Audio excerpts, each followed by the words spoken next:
Nagsimula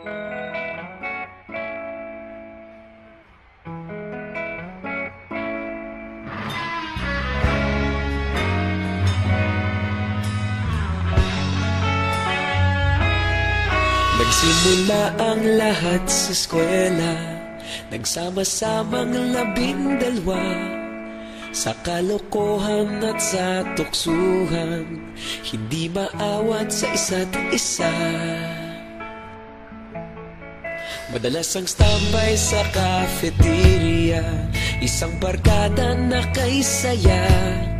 Laging may hawak-hawak na gitara, konting udyok lamang kakanta na.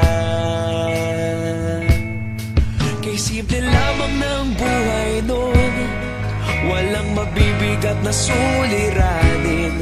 Problema lamang laging kulang ang datong. Sana napunta ang panahon? Sana nga ba? Sana nga ba? Sana napunta ang panahon? Sana nga ba? Sana nga ba? Sana napunta ang panahon? Sa unang ligaw kayo'y magkasama, magkasabwat sa pambobola. Walang sikreto kayong tinatago, okay sarap ng samahang barkada.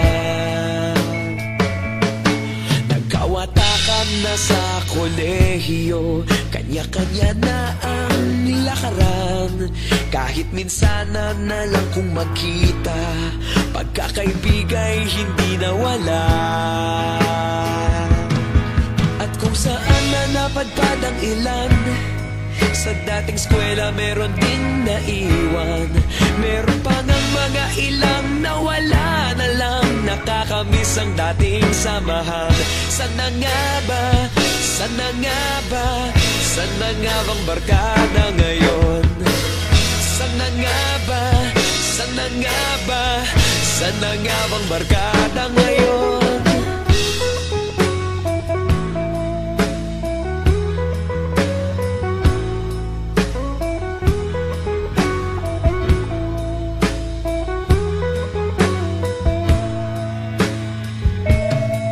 Ilang taon din ang nakalipas, wala pa sa aming tatay na nagsusumikap upang yumaman at guminhawang kinabukasan.